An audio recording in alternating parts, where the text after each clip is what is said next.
ഇരിഞ്ഞാലക്കുട നാദോപാസനയുടെ ആഭിമുഖ്യത്തിൽ സ്വാതി തിരുനാൾ സംഗീതോത്സവം ഏപ്രിൽ 10 മുതൽ 12 വരെ കൂടൽമാണിക്യം ക്ഷേത്രത്തിന്റെ കിഴക്കേ നടയിൽ നടക്കുന്നു. 10 വൈകിട്ട് 5 Kerala Kalamandalam vice chancellor doctor K G. Paulose സംഗീതോത്സവം ഉദ്ഘാടനം ചെയ്തു. എം. കൃഷ്ണൻകുട്ടിമാരാർ അധ്യക്ഷത വഹിച്ചു. കലാമണ്ഡലം ക്ഷേമാവതിയെ ചടങ്ങിൽ ആദരിച്ചു. വേണുജി മുഖ്യാതിഥിയായിരുന്നു. കേരള സർക്കാർ ഈ അടുത്ത കാലത്താണ് ഈ പ്രതിഭകളെയൊക്കെ അറിഞ്ഞ് ആദരിക്കാൻ തുടങ്ങിയത്.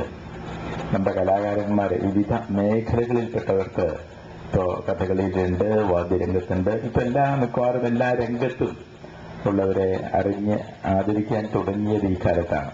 വലിയ അനുഗ്രഹമാണ്. അനുഗ്രഹം എന്ന് പറഞ്ഞാൽ ഏറെക്കാലത്തെ ഉപാസനയുടെ ബാല്യം മുതൽ നൃത്തം അഭ്യസിക്കുകയും വളരെ ക്ലേശകരമായ രീതിയിൽ നമ്മളൊക്കെ ഈ നൃത്തമൊക്കെ കാണുമ്പോൾ വളരെ സന്തോഷം തോന്നുമെങ്കിലും ഈ കാണുമ്പോൾ ഉള്ള സന്തോഷം പോലെയല്ല ഇത് അഭ്യസിക്കുമ്പോൾ ഉണ്ടാകുക. അത് വളരെ ക്ലിഷ്ടമാണ്. ഈ ഗുരുകുല ക്ലിഷ്ടവും മുരാരി കവിഹി എന്ന് പഴയൊരു വാക്യമുണ്ട്. മുരാരി എന്ന കവി അദ്ദേഹത്തെ അഭിമാനത്തോടെ പറയുന്നത് ഞാൻ ഗുരുകുല ക്ലിഷ്ടനാണെന്നതാണ് എന്റെ കേമത്വം എന്നാണ്.